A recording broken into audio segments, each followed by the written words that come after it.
सर्वांचं turning points या online education प्लॅटफॉर्मवर हार्दिक स्वागत आहे. बघा, संगणक जो प्रकरण आहे तो आपण संगणक प्रकरण नाही, आता ह्याला आपण कोर्सच म्हणणार आहोत. ओके, तर संगणक आहे आपण संगणक हे जे पुस्तक आहे माहिती व तंत्रज्ञान हे तुम्ही घेतलं असाल अशी अपेक्षा करतो. आणि त्याची जर नाही घेतलं असेल तर डिस्क्रिप्शन बॉक्समध्ये खरेदीची लिंक देतो. तुम्हाला ₹200 प्राईस असली तरी आय थिंक ते 130, 140, 150पर्यंत मिळून जाईल. ओके, ठीक आहे. परंतु आपण यामार्फत जे पाहणार आहोत ते संगणक. ओके, संगणकाचा संपूर्ण कोर्स यूट्यूबवर मी अवेलेबल करून देणार आहे. आता कोणत्या परीक्षेसाठी उपयोग आहे? ॲक्च्युली बऱ्याच ठिकाणी यावर प्रश्न येणार आहे. इवन ग्रामसेवक आहे, SIला आहे. ओके, सरळ स्पष्ट. न्यायालय भरती, हायकोर्ट न्यायालयीन लिपिकला आहे. त्यानंतर MPSCमध्ये देखील प्रश्न विचारला जातात. RRBमध्ये देखील यावर RRB NTPCमध्ये विचारलं जातं आहे. त्यामुळे पर्टिक्युलरली ही एकाच परीक्षेसाठी असा आपण आग्रह धरू शकत नाही किंवा प्रत्येकाला वेगळा कंटेंट आहे असं नाही. तर आहेच प्रश्न आहे. तर इथून पुढे ज्याने पहिला व्हिडिओ पाहिला आहे कृपया प्रकरण 1, 2, 3 असं प्लेलिस्ट आपण संगणकाचं बनवू आणि इथून पूर्ण जे आहे संगणकाचं प्रकरण कोर्स तुमचा पूर्ण करून घेणार आहोत. सर्वप्रथम आपण पाहणार आहोत थेरी, त्यानंतर PYQ, थेरी PYQ अशा प्रकारे आपला अभ्यास राहणार आहे, रुटीन राहणार आहे. सर्वप्रथम व्याख्या पाहूया.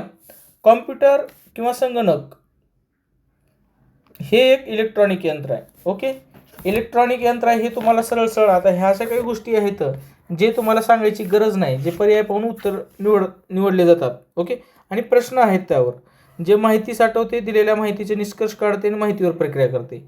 ह्याचं वर्किंग काय हे पण तुम्हाला बऱ्यापैकी माहीत आहे. आजकाल बरेच विद्यार्थी संगणकाचा चांगल्या प्रकारे वापर करत आहेत आणि बऱ्याच विद्यार्थ्यांचं लिपिक किंवा टायपिंग वगैरे झालेलं आहे. ओके, आता वेब ब्राउझिंग, ईमेल पाठवणे, खेळ खेळणे यासह अनेक गोष्टी जी आहेत त्याचा वापर हा संगणकासाठी होतो. ही प्रस्थानाचा भाग आहे म्हणून आपण सांगतो ते संगणकाने मनुष्यबळाची आवश्यकता जी आहे ती कमी केलेली आहे. आता ज्यावेळेस संगणक आलं त्यावेळेस देखील म्हणत होते की नोकऱ्या कमी होतील, पण नाही. बघा तुम्ही खेडोगावी बघा आधार सेंटर, ओके, आधार सेंटर, अजून CSC सेंटर, खूप जणाला जे एम्प्लॉयमेंट मिळालेलं आहे. ओके, मनुष्यबळाची आवश्यकता कमी नाही आहे, परंतु मनुष्यबळ त्याला रन करण्यासाठी मनुष्यबळ लागतेच. ओके, एम्प्लॉयमेंट जनरेट झालेलंच आहे. आणि या अनुषंगाने असलेल्या काही कंपन्या देखील आज खूप मोठ्या आहेत, जसं TCS, विप्रो. ओके, हे 2-3 कंपन्या आहेत. मायक्रोसॉफ्ट आहे ह्या क्षेत्रामध्ये. अशा बऱ्याच कंपन्या आहेत ज्या खूप मोठ्या लेवलवर काम करतात. संगणकाला इंग्रजी भाषेत कॉम्प्युटर असं म्हटलं जातं. कॉम्प्युटरचं विस्तारित रूप वगैरे काही आहे का असं ऑफिशियल काही डिक्लेअर नाही, हे एक लक्षात घ्या. परंतु आपण ह्या पॉईंट्समध्ये काहीतरी दिलेलं आहे जे आपल्याला वाचण्यात आलेलं आहे. ओके, आता ॲक्च्युली कॉम्प्युटर हा शब्द कोणत्या भाषेत घेण्यात आलेला आहे तर एक लक्षात घ्या, लॅटिन कॉम्प्युटर आहे. आता उच्चार तुम्हाला जे करायचे ते करा. त्याचा अर्थ होतो कॅल्क्युलेशन. कॅल्क्युलेशन म्हणजे हिशोब ठेवणे असा त्याचा अर्थ आहे, जो काही शब्दाची उत्पत्ती आहे त्यामध्ये. ओके, कॉम्प्युटरचे प्राथमिक वैशिष्ट्य म्हणजे डेटावर जे उच्च गती प्रक्रिया करते, म्हणजे कॅल्क्युलेशन असो काही असो ह्या सगळ्या गोष्टी केल्या जातात. लॅटिन भाषेत कॅल्क्युलेशन म्हणजे हिशोब करणे हे तुम्हाला या इमेजमार्फत शॉर्टमध्ये समजत असेल तर लक्षात घ्या. कॉम्प्युटरचा शब्दाचा उदय कुठून झाला तर ते लॅटिन भाषेतून झालेलं आहे. त्यानंतर संगणकाची माहिती किंवा महत्त्वाची माहिती, संगणकाची मुख्यतः 3 कार्य आहेत. ओके, आणि यावर प्रश्न आलेला आहे. इनपुट आउटपुटवर तर आलेला आहे. पहिलं कार्य आहे माहिती किंवा डाटाला स्वीकार करणे. ओके, इनपुट डिव्हाइसेस कोणते आहेत तुम्हाला सांगतो, याचे कीबोर्ड, माऊस यांच्यामार्फत आपण कॉम्प्युटरला कमांड देतो किंवा इनपुट जातो. ओके, त्यानंतर दुसरे कार्य आहे माहितीवर प्रक्रिया करणे, अर्थात सेंट्रल प्रोसेसिंग युनिट जी आहे ती सगळ्या गोष्टीवर काम करत असणे पुढच्या टप्प्यामध्ये दिसेल. तिसरं आणि शेवटचं काम आहे, शेवटचं कार्य जे प्रक्रिया केलेल्या माहितीला दाखवणे किंवा त्याला आउटपुट करणे. ओके, जे डाटा आपण दिलेलं आहे, कमांड दिलेलं त्या गोष्टी आउटपुट करणे हे कार्य आहे. महत्त्वाचे प्रामुख्याने कार्य जे आहेत ते सांगितलं. त्यावरती प्रश्न आले का आत्ता जे टॉपिक झालं ते आलेलं आहे. संगणकाचे जनक चार्ल्स बाबेज यांना म्हटलं जातं, यावर प्रश्न आलेला आहे. ओके, यावर प्रश्न परीक्षेत आलेला आहे, चित्र तुम्हाला दाखवलं आहे. ओके, आता यांना संगणकाचे जनक का म्हणतात, कारण त्यांनीच सर्वप्रथम जे आहे पहिले संगणक तयार केले होते. या संगणकात पंच कार्डद्वारे माहिती इनपुट केली जायची. ॲनालिटिक बघा, एक लक्षात घ्या, ॲनालिटिक इंजिनवरील त्यांच्या कार्यासाठी चार्ल्स बॅबेज यांना संगणकाचे जनक म्हणून ओळखले जातात. कृपया ह्या पॉईंट लक्षात ठेवा. संगणकाचे जनक कोणाला म्हटलं जातं. त्यानंतर पार्श्वभूमी व सद्यस्थिती संगणकाचे. सुरुवातीच्या काळात मोस्टली ह्याचा जो वापर झाला तो आहे ना, इन्फॉर्मेशन माहिती साठवणे किंवा त्यावर प्रक्रिया करण्यापुरताच झालेला आहे. परंतु आजच्या युगामध्ये आता खूपच मोठं ॲडव्हान्स वापर ह्याचं होऊ लागलं आहे. त्यातल्या त्यात आर्टिफिशियल इंटेलिजन्स आल्यामुळं तर ह्याचं जे आहे त्याचं बूम झालेलं आहे सगळीकडे. ओके, आता तुम्हाला खोटं नाही सांगत, ही सगळी PPT जी आहे AI बनवण्यात आलेली आहे, आर्टिफिशियल इंटेलिजन्सचा वापर करून. अर्थात त्याला आपण कमांड देणं, प्रॉम्प्ट देणं, ह्या सगळ्या गोष्टी करणं गरजेचं आहे, तरच ते होतं. तर बघा, आज मात्र संगणकाचा वापर ही अंतरिक्ष, चित्रपट निर्माण, वाहतूक, उद्योगधंदे, रेल्वे स्टेशन, शाळा, कॉलेज, एअरपोर्ट असं सर्वच प्रत्येक ठिकाणी संगणकाचा वापर हा मोठ्या प्रमाणात होत आहे. ओके, कॉम्प्युटरचा फुल फॉर्म काय आहे? ॲक्च्युली फुल फॉर्म नाही, परत एकदा सांगतोय, ऑफिशियली फुल फॉर्म नाही आणि यावर प्रश्न येणार नाही. परंतु उगे जनरली जी आपल्या परिचयात आहे किंवा वाचण्यात आहे त्या अनुषंगाने तुम्हाला मी सांगतो, commonly operated machine particularly used for technical and educational research. Okay, एवढंच आहे. संगणक म्हणजेच सामान्यतः वापरले जाणारे आणि विशेषतः तांत्रिक, शैक्षणिक संशोधनासाठी उपयोगात येणारे मशीन हे आहे. संगणकाचा इतिहास जे आहे, संगणकाचा शोध कुणी लावला? अर्थात चार्ल्स बॅबेज, म्हणूनच त्यांना संगणकाचे जनक म्हणून ओळखलं जातं. ओके, हे तुम्हाला सांगितलेलं आहे. त्यानंतर बऱ्याच जणांची आपल्याला माहिती पाहिजे. 1822 या वर्षी 19व्या शतकात सन 1822 त्यांनी पहिले मशीन बनवले. ओके, कुणी? चार्ल्स बॅबेज यांनी. आणि या मशीनचे नाव डिफरन्स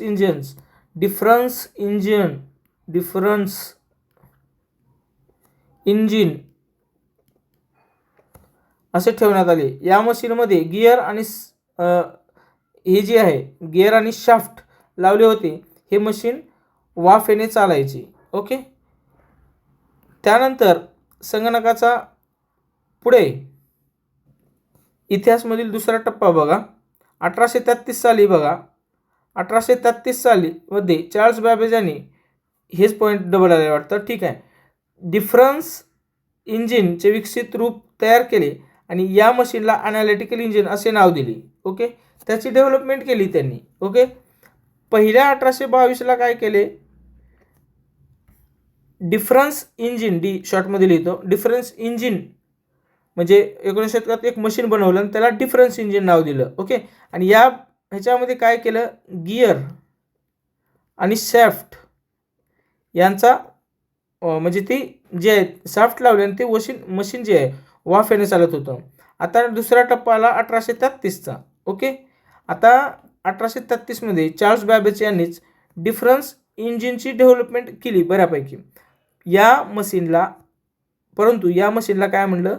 ॲनालिटिकल इंजिन असं म्हटलेलं आहे. इथं पॉईंट अंडरलाईन केलं आहे मी. ओके, आधीच्या मशीनच्या तुलनेत हे मशीन काय झालं? अधिक पॉवरफुल झालं आणि डेव्हलप देखील अधिक झालं. ओके, पॉवरफुल आणि डेव्हलप झालं. ओके, आणि यालाच जे आहे यालाच प्रथम संगणक असं म्हटलं गेलं. ओके, चार्ल्स बॅबेज यांनी 1833ला सुरू केलं.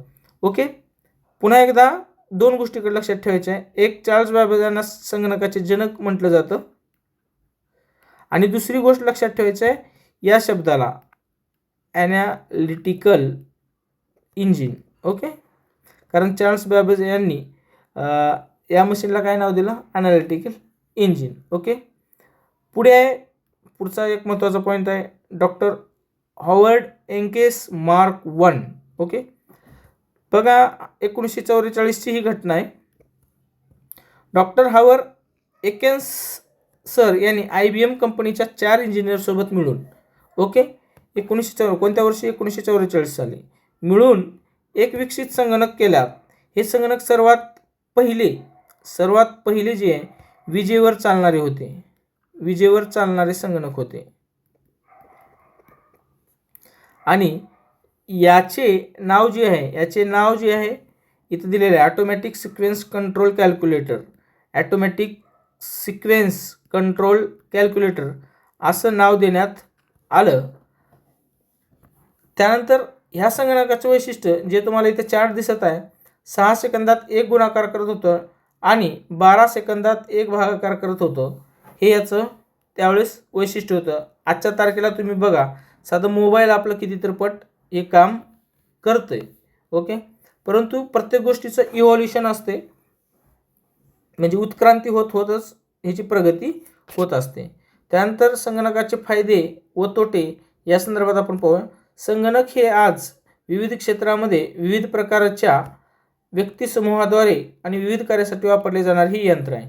ओके, 21व्या शतकात संगणकाने मानवाच्या जीवनात आमूलाग्र बदल घडवून आणले. संगणकाच्या सर्व प्रकारच्या उपयोगात येणाऱ्या गोष्टींची नोंद करणे अशक्य आहे. आपण अगदी महत्त्वाच्या उपयोगावर दृष्टिक्षेप यामध्ये टाकूया. ओके, आता ही एवढं कन्सेप्च्युअल माहिती देण्याचं कारण हे पुस्तकात पण दिलेलं आहे, परंतु काही प्रश्न आपल्याला अप्लाइड प्रश्न विचारलेला आहे. ओके, अप्लाइड प्रश्न संगणकावर विचारलेला आहे. जसं त्याचं ॲक्युरसीवर प्रश्न आहे. ओके, आता वेगवर प्रश्न आहे. आता संगणकाचं जर वैशिष्ट्य केलं, फायदा आणि उपयोग जर विचार केलो आपण, ओके, तर वेग. ओके, कोणतेही काम द्या तुम्ही, कोणतेही काम असले तरी ते वेगानं काम करतं, हे त्याचं एक स्पेसिफिकेशन आहे, वैशिष्ट्य आहे.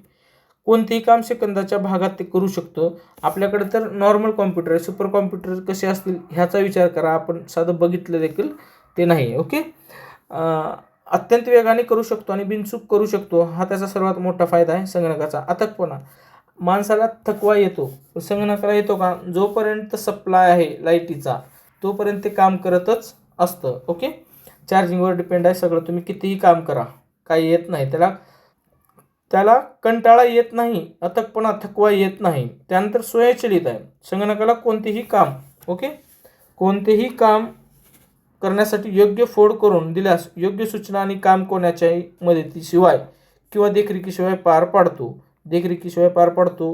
लक्षात घ्या. ह्याच्यात मला एक सांगायचं आहे, आताच्या कंडिशनला रोबोट हा शब्द आहे, हे एक प्रकारच्या संगणकाचाच भाग आहे. Okay, robot. आता असे काही संगणक आहेत जे कंटिन्युअसली आपलं आपण काम करतात, म्हणजे ते ऑटोमेटेड आहेत, स्वयंचलित आहेत.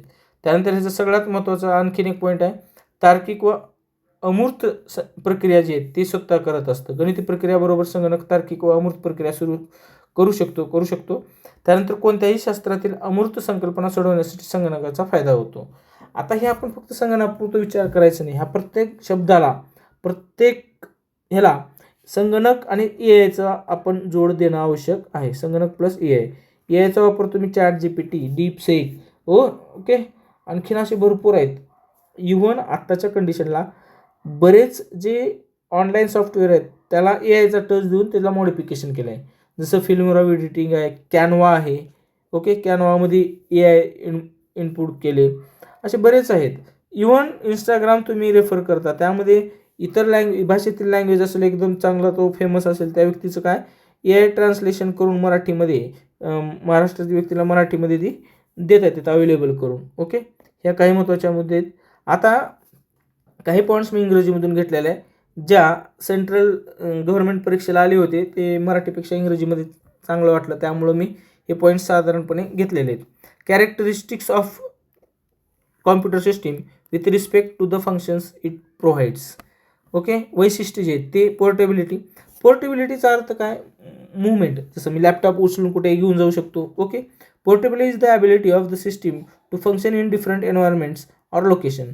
कुठेही काम करू शकतं ते. ओके, त्याला काय प्रॉब्लेम नाही. Scalability is the potential to expand system resources to handle growing workloads. म्हणजे कितीही काम दिलं तर त्याचं आहे ना, तुम्ही त्याला काम दिलं तरी त्याला म्हणजे प्रेशर येत नाही. जसं माणसाला एक माणूस लिमिटपर्यंतच काम करू शकतो. Okay, accuracy. संगणक चुकू शकतो का? तर जवळपास नाहीच. असू शकतात काही जण संगणकाची चूक करणारे, परंतु ॲक्युरसी हेच सगळ्यात जास्त महत्त्वाचं आहे संगणकाच्या बाबतीत. आपल्याकडून इनपुट जर चुकलं तरच त्याचं काहीतरी चुकतं, नाहीतर जे सांगाल तेच ते देणार आहे. इनपुट जे असेल तेच आउटपुट देणार ते 100%. म्हणजे आपल्याकडून जर इनपुट चुकलं तर आउटपुट चुकणार, परंतु ह्याच्यात दोष संगणकाचा आहे का? नाही. म्हणून सगळ्यात बेस्ट जे आहे ॲक्युरसी, हे त्याचं एक कॅरेक्टरिस्टिक्स आहे. त्यानंतर ऑटोमेशन हा शब्द देखील तेवढंच महत्त्वाचा आहे. ऑटोमेशन म्हणजे प्रत्येक गोष्ट आहे ऑटोमॅटिक होणे. Once instructions are given computers can perform repetitive task automatically. Okay, तुम्ही एकदा दिलं ऑटोमॅटिक, जसं MS वर्डमध्ये तुम्ही काम करा, MS एक्सेलमध्ये काम करा, कुठल्या बी याला तुम्ही गेल्यानंतर ज्यावेळेस काम करता त्यावेळेस तुम्हाला बुलेट्स वगैरे दिसतात वगैरे. हो, आता तुम्हाला प्रॅक्टिकली बघायचंच आहे. बुलेट्स दिसतात. ओके, त्यामध्ये बुलेट्समध्ये नंबरिंग 1 2 3 दिसतात. त्यानंतर बुलेट्सच्या नंतर तुम्हाला होम मेनूवर जे दिसते नंबरिंग दिसते. ओके, होम मेनूमध्ये ह्या सगळ्या गोष्टी ऑटोमॅटिक देखील होऊ शकतात. No human intervention is required during execution. हे फक्त आपल्या लेवलला समजावून सांगतोय. सुपर कॉम्प्युटर अंतराळासाठी रॉकेटसाठी कसं काम करत असतील ह्याचं फक्त इमॅजिनेशन आपण करू शकतो. Used in industries, banking and automated systems. Okay, अशा प्रकारे वापर केला जातो. त्यानंतर storage capacity, computers can store large amounts of data permanently. हो, रॅम रोम याच्याबद्दल आपण पुढच्या याच्यामध्ये पाहणार आहोत. Data can be retrieved quickly whenever needed. आपल्याला पाहिजे त्यावेळेस डाटा ते करू शकतो आपण.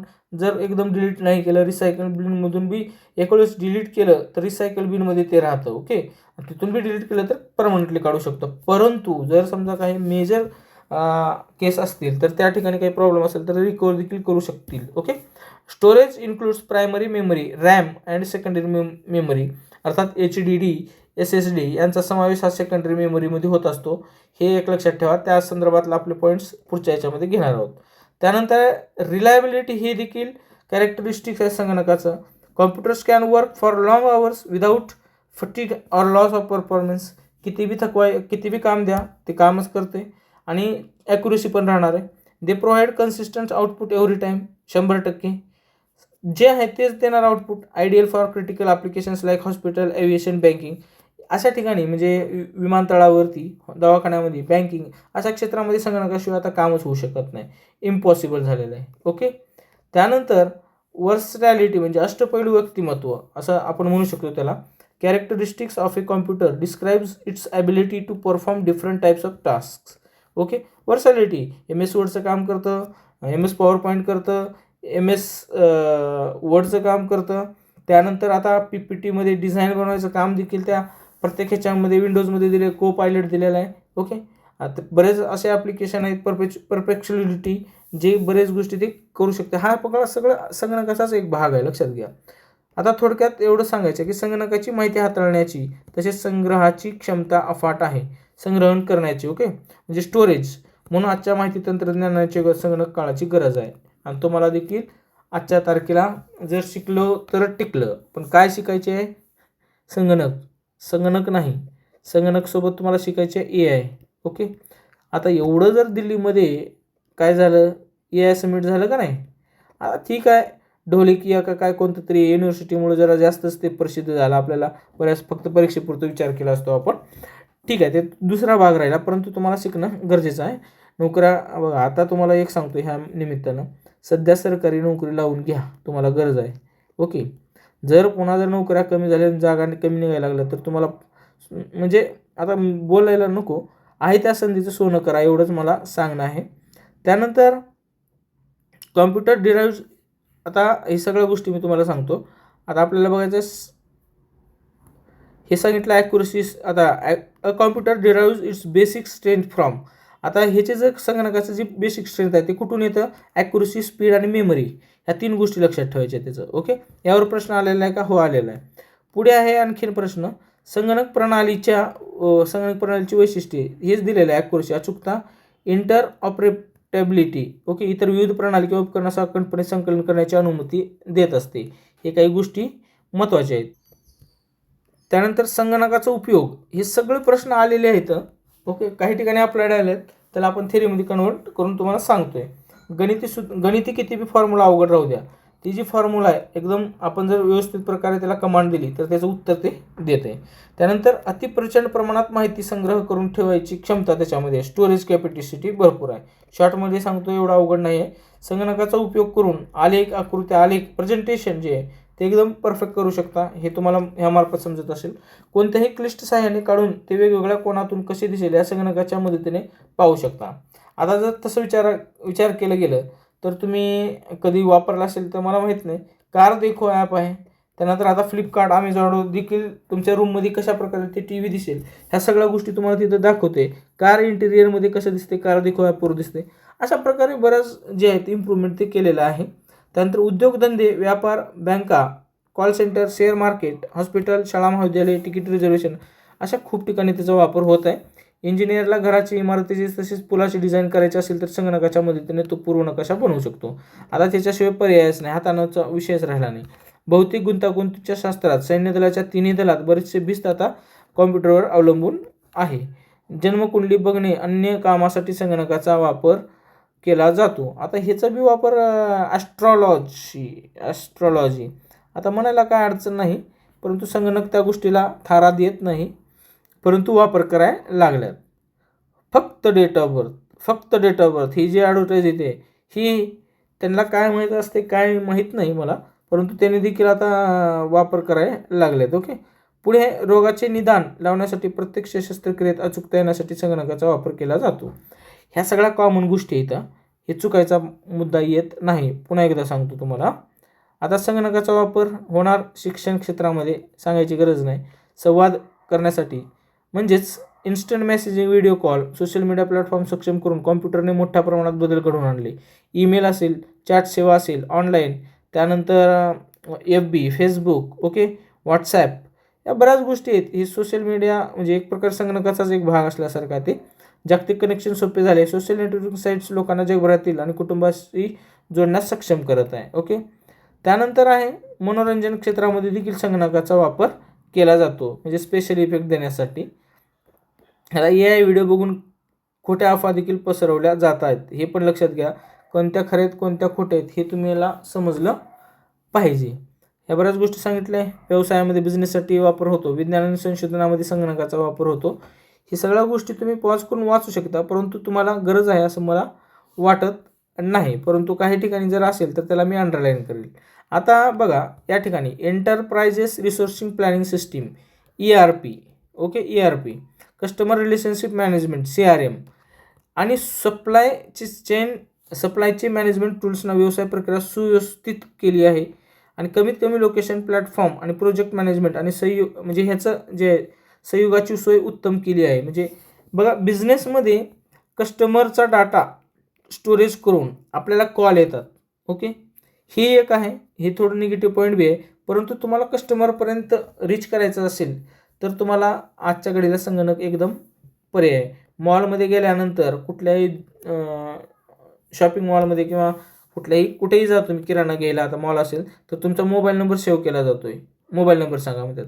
त्यांना गरज काय असते, तुम्हाला टार्गेट करणार काही ऑफर आली तर, ओके, मेसेज टाकून, बस एवढंच. आणि ते विकलं बी जाते. काही पॉईंट्स आहेत, काही पॉझिटिव्ह पॉईंट, काही निगेटिव्ह पॉईंट आहेत. त्यानंतर आहे आरोग्य सेवामध्ये याचा वापर केला जातो. ओके. त्यानंतर सरकार तर प्रत्येक ठिकाणी वापर याचा करते. डिजिटल इंडिया ह्या गोष्टीवर तुम्ही लक्षात घ्या. हां, हे तुम्ही पॉईंट वाचू शकता, परंतु काही मुद्दे जे आहेत मी समजावून सांगितल्यानंतर समजत असतील असे गृहीत धरतोय मी. ओके. त्यानंतर संगणकाचे अकाउंटिंग ॲप्लिकेशन याचा अर्थ समजून घ्या.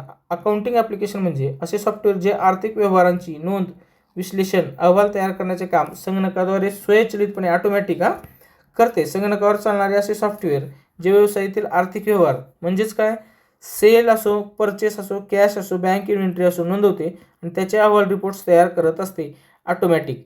आता जसं बँकेच्या बाबतीत केलं, डेबिट झाली लगेच कळतं, ओके, क्रेडिट झालं लगेच कळतं. समजलं तुम्हाला. आणि आता तुम्ही जसं काही विद्यार्थी असतील की कॉल पुट करत असतील किंवा काही स्टॉक विकत घेत असतील, हे सगळं आता तुम्ही ग्रो ॲप वापरत असाल, झिरोदा वापरत असाल, हे सगळ्या गोष्टी तिथं काय डिजिटल होत आहेत की नाही, सगळ्या गोष्टी सगळ्या होत आहेत. ते सगळ्या गोष्टी त्याच्यामध्ये इन्व्हॉल्व होत आहेत. त्यानंतर इन्व्हेंटरी व्यवस्था म्हणजे काय, स्टॉक जो असतो कुठलाही, इन्व्हेंटरी म्हणजे स्टॉक जो असतो, माल असतो, तपासणी, खरेदी विक्री, नोंदी ठेवणे यासाठी वापरले जाते. हे अकाउंटिंगशी संबंधित आहे. ही गोष्टी लक्षात ठेवा. आर्थिक व्यवस्थापन, फायनान्शियल मॅनेजमेंट, आता संस्थेचे उत्पन्न, त्यानंतर खर्च, गुंतवणूक यांचे नियोजन आणि नियंत्रण करण्यासाठी वापरले जाते. हे अकाउंटिंगशी संबंधित आहे. त्यानंतर रोख पैशाचे व्यवस्थापन, कॅश मॅनेजमेंट, सगळ्यात जास्त वापर प्रॉपरली होत आहे बरं का इथं. रोख प्रवाह, नियंत्रित करणे, रोख प्रवाह म्हणजे कॅश फ्लो जो आहे तो नियंत्रित करणे, देय किंवा प्राप्ती यांचे नियोजन करणे हे देखील अकाउंटिंगशी संबंधित आहे. हे सगळा पॉईंट जे आहेत अकाउंटिंगशी संबंधित आहेत. त्यानंतर सिलिकॉन चिप, सिलिकॉन चिपवर प्रश्न आलेला आहे. लक्षात ठेवा, वरचे जे पॉईंट आहेत ते तुम्हाला लक्षात ठेवायची गरज नाही, ऑटोमॅटिक ते तुमच्या लक्षात राहणार तुम्ही वाचल्यानंतरही. ओके, मग आता हे जे आहे सिलिकॉन चिप म्हणजे काय, काही वेळेस ना इंग्रजी वापरण्यापेक्षा आपला मराठी वापरण्यापेक्षा इंग्रजी मुद्दाम तिथं ॲड केलेला आहे. The chip used in computers is made up of silicon. Silicon ही जी आपलं चिप वापरलं जातं ते कशापासून बनलं जातं, सिलिकॉन. ह्यावर म्हणून प्रश्न आला म्हणून सांगितलं. ओके, तुम्ही पण वाचू शकता मी PYQ दिल्यानंतर. A semiconductor material used to build transistors and integrated circuits. ह्या सिलिकॉन चिपचा वापर, सिलिकॉन चिप जी आहे याचा वापर काय, सरळ म्हणलेलं आहे, एकतर ट्रान्झिस्टर्स दिलेलं आहे, ट्रान्झिस्टर्स आणि इंटिग्रेटेड सर्किट IC. ओके, संगणकातील चिप हे सिलिकॉनपासून बनलेले असून जे अर्धवाहक पदार्थ असून ट्रान्झिस्टर आणि इंटिग्रेटेड सर्किट तयार करण्यासाठी वापरलं जातं. त्यानंतर silicon is a semiconductor material meaning it can act as both conductor and insulator. Okay, conductor आणि इन्सुलेटर म्हणून काम करतं depending on conditions. This property makes it ideal for building transistor which are the basic building blocks of computer chips. Silicon खूपच matter करते संगणकाच्या ह्याच्यामध्ये. आता सगळ्यात महत्त्वाचा evolution of chip. Evolution of चिपमध्ये तुम्हाला 5 पॉईंट्स लक्षात ठेवणं गरजेचं आहे. एक आहे SSIचा विस्तारित रूप, MSIचा विस्तारित रूप, LSIचा विस्तारित रूप आणि VLSI आणि ULSI. आता ह्याचं प्रत्येकचं एक वैशिष्ट्य आहे आणि यावर प्रश्न आलेले आहेत. आता हा व्हिडिओ ज्यावेळेस बनवत असतो मी केवळ फक्त लिमिटेड विचार करून नाही करत, झालेल्या प्रश्नपत्रिकेचा अभ्यास करून कशा प्रकारे मांडणी करायची ह्या गोष्टीसाठी मी हे बनवलेलं आहे आणि परीक्षेत प्रश्न आलेला आहे. SSI म्हणजे स्मॉल स्केल इंटिग्रेशन. त्यानंतर M अर्थात मीडियम. ओके, मीडियम काय असणार आहे, स्केल इंटिग्रेशन. ओके, त्यानंतर L म्हणजे काय असणार आहे, साहजिकचा L for large scale integration. आणि VL म्हणजे काय असणार आहे, साहजिकच तुमच्या माइंडमध्ये जे आले तेच, व्हेरी लार्ज. आता सगळ्यात UL म्हणजे काय, अर्थात तुमच्या म्हणजे सॅमसंग मोबाईलचा सध्या चालू आहे अल्ट्रा लार्ज. ओके, त्यानंतर SI म्हणजे स्केल इंटिग्रेशन. लक्षात घ्या, तुम्हाला पुन्हा एकदा सांगतोय की कशा प्रकारचे इव्होल्युशन झाले, नावानुसारच तुमचं डेव्हलपमेंट होत जाते. त्यामुळे हे PPT बनवताना अशाच प्रकारे प्रत्येक PPTवर ठेवलेलं आहे. Small scale integration, medium scale integration आणि लार्ज स्केल इंटिग्रेशन. लार्जपेक्षा मोठं व्हेरी लार्ज स्केल इंटिग्रेशन आणि त्यानंतर अल्ट्रा. ओके, अल्ट्रा सॅमसंग मोबाईलवरून लक्षात ठेवा, अल्ट्रा लार्ज स्केल इंटिग्रेशन. हे अशा प्रकारे इव्हॉल्युशन झालेलं आहे 5 पॉईंटमध्ये. आता SSI अर्थात स्मॉल स्केल इंटिग्रेशनचे पॉईंट पाहूया. ह्याचे डेफिनेशनमध्ये म्हणलं एका चिपमध्ये एका चिपमध्ये इथं पॉईंट चुकलेलं आहे, लक्षात घ्या. मला सांगायचं इथं एका चिपमध्ये, ह्या चिपमध्ये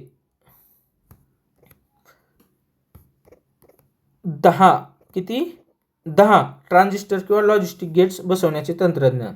ओके, जनरेशन कितवी, पहिली. ओके, लक्षात घ्या स्मॉल. ओके, जनरेशन पहिली. त्यानंतर वापर कुठं, साधे लॉजिस्टिक सर्किट तयार करण्यासाठी, म्हणजे एकदम बेसिक कॅल्क्युलेटर किंवा छोटी कंट्रोल युनिट्स. सुरुवातच तशी झाली होती.